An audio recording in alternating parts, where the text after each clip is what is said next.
안녕하세요. 여백을 그리는 방수진입니다. 화요일과 금요일 오전에 PT를 받고 있어요. PT 가격이 만만치 않지만 지속하고 있는 이유는 몸이 아프면 마음도 아파서예요. 마음이 아프면 일상도 흔들리잖아요. 이전에 우울증으로 힘들었던 시절로 다시 돌아가고 싶지 않아요. 몸과 마음 그리고 일상이 무너져서 힘들었거든요. 저는 제가 행복한 삶을 살 수 있기를 기도합니다. 그렇다고 저만 행복하길 원하는 이기주의자가 아니에요. 저로 인해 주변 사람들도 행복하면 좋겠어요. 7월 18일 화요일, 저를 지도해 주시는 PT 대표님께서 제게 이런 말씀을 하셨어요. 자신을 믿으세요. 이 문장을 듣는데 저도 모르게 울컥하더라고요. 힘겹게 바벨을 들어 올리고 있는데요. 들숨에 말을 하면 자세가 망가지는데요. 말을 안 할 수가 없더라고요. 아이셋 엄마 입이 근질근질했어요. 대표님, 그 문장 너무 멋져요. 이 말을 뱉고 나니 아니나 다를까 자세가 흐트러졌어요. 자세가 엉망이면 어때요? 다시 집중하면 되죠. 여러분은 여러분 자신을 믿으시나요? 이전에는 제가 저를 믿지 못했어요. 우리는 살아가면서 공허함을 느끼곤 해요. 왜 공허할까요? 저의 경우를 살펴보면 이럴 때 공허했어요. 내가 아닌 타인 또는 환경을 지나치게 신경 썼을 때였어요.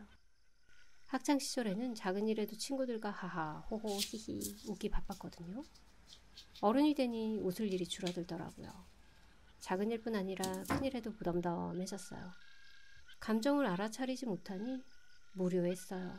무료함이 공허로 이어졌죠. 무료함과 공허함에서 벗어나기 위해서 한마디로 기분을 업 시키기 위해서는 외부 자극이 필요했어요. 좋은 음식점에도 가보고 명품도 사보고 친구들과 신나게 놀기도 했는데요. 이런 종류의 기분 좋은 감정은 금방 사라지더라고요. 신기루 현상을 원하지 않았어요. 근본적인 해결책이 필요했죠.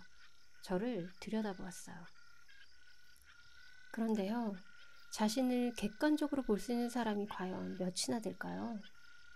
객관적인 판단을 할 수 있는 사람은 가까운 사람, 예를 들어 가족, 친한 친구더라고요.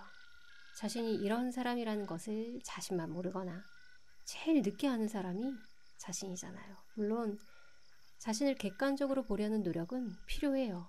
이런 노력의 축적이 내면의 풍요를 가져오거든요. 저에게는 정신의 풍요가 필요했어요. 정신의 풍요가 공허함과 무료함을 사라지게 해준다고 생각했거든요. 깨달음 이후로 이런 감정을 전혀 안 느끼는 것은 아닙니다. 저는 신이 아니고 애쓰는 인간이니까요. 여러 매체에서 이런 말을 해요.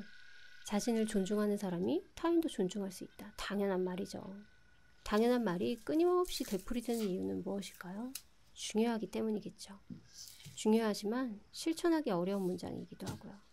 자신을 존중하기 위해서는 자신에 대한 믿음이 있어야 해요. 저의 못난 모습을 저는 알고 있었지만 외면했어요. 자신을 믿기 위해서는 못난 모습에 대한 인정이 필요해요. 저를 예로 들어 말씀드리면요. 제가 갖고 싶은 차를 옆집 언니가 샀어요. 입으로는 축하한다고 말하고 있는데요. 잠시 제 마음의 소리를 들려드려 볼게요. 저 차가 내 차면 좋겠다. 부럽다. 그만 좀 자랑해라. 이런 생각을 하는 제가 찌질하더라고요. 찌질한 저를 보며 이런 말을 했어요. 물론 마음속으로요. 부러우면 부럽다고 말해. 찌질하다고 자책하지 마. 찌질하지 않은 인간이 어디 있겠어.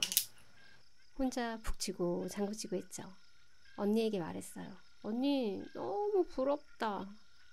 마음의 소리를 입 밖으로 뱉고 나니까 속이 시원하더라고요. 그리고 이 말을 들은 언니는 자랑을 더 이상 하지 않았어요. 어쩌면 언니의 마음이 공허했던 것은 아닐까 싶어요. 그리고 누군가의 인정과 관심이 필요했던 것 같기도 하고요. 이것과 비슷한 경험을 몇 번 겪으면서 내면이 풍요로워졌어요. 갑자기 내면의 풍요라고 생각하실 것 같아요. 잠시 저의 경험이 여러분께 도움이 되길 바라며 풍요로 이어질 수 있었던 과정을 말씀드려 볼게요. 다른 사람이나 사회에서 말하는 것이 아니라 내면의 소리에 귀를 기울였어요. 귀를 기울인다는 것은 제 감정, 곧 스스로를 알뜰살뜰 챙긴다는 거잖아요. 그럴수록 자기 긍정을 하게 되더라고요. 자기 긍정이 신뢰로 이어졌어요. 저에 대한 믿음이 강해질수록 주머니가 가벼워도 만족할 수 있게 되더라고요. 불필요하고 거추장스러운 향락과 멀어졌죠. 여기서 중요한 변화가 있었어요. 시선의 방향이 나에서 남으로 이어졌어요. 부자든 가난한 사람이든 인간은 자신만의 고난과 고통에 시달리고 있다는 것을 깨달았어요. 부와 지위가 높다고 행복한 것은 아니었죠. 단지 부와 지위에 맞는 역할을 수행할 뿐이었어요. 물론 정도의 차이는 존재하지만 큰 차이는 없었어요. 탄생과 동시에 죽음을 향해 가고 있는 인간일 뿐이니까요. 아리스토텔레스의 이 말을 아시나요? 행복이란 자기 자신에게 만족하는 사람의 것이다. 삶을 살수록 인생이 만만치 않다는 것을 보고 듣고 느껴요. 사회생활을 하면 할수록 어렵고 경쟁은 심해지고 불쾌한 일들이 늘어나더라고요. 이런 사회에서 우리는 누구를 의지해야 할까요? 사랑하는 사람? 친구?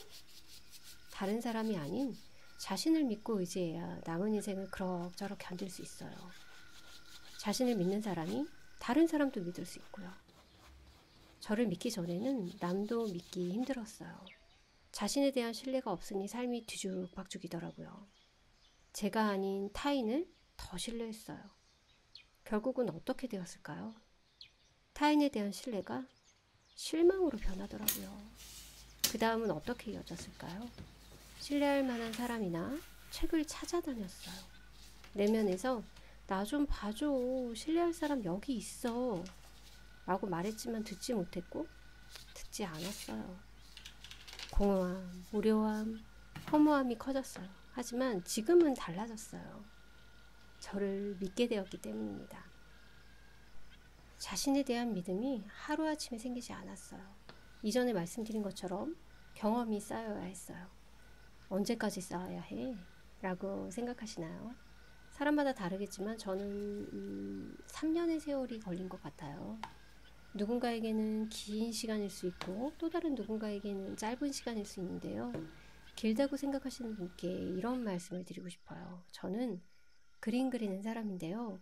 그림에는 자신의 마음과 생각이 담겨요. 자신이 선택한 색, 형태, 구도에 마음과 생각이 녹아있죠.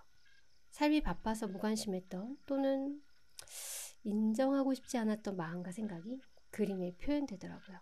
나를 표현해야지 라고 주문을 외우지 않았어요. 그냥 아무 생각 없이 그림을 그렸어요. 그런데 지나고 보니 아무 생각이 없었던 것이 아니더라고요. 그 당시의 마음과 생각이 그림에 고스란히 담겨 있어요. 중력의 힘으로 물이 위에서 아래로 흐르듯이 그림의 힘이 마음과 생각의 흐름을 이끌어준 것이었죠. 완성된 그림이 쌓일수록 자기 신뢰감 점수가 높아지더라고요. 이전에 저처럼 마음이 힘드신 분, 자신을 사랑하고 싶으신 분, 자신을 믿고 싶은 분들에게 그림 그리는 취미 활동을 추천하고 싶어요. 그리고 이 말씀을 꼭 드리고 싶어요. 당신은 사랑받기 충분한 존재입니다. 당신을 지금보다 아껴주세요.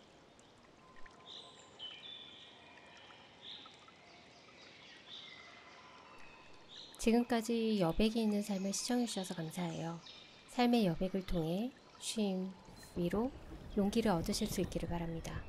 오늘도 여러분만의 삶의 여백을 응원합니다. 저에게 구독과 좋아요 그리고 댓글은 큰 힘이 됩니다. 저희 다음 영상에서 만나요.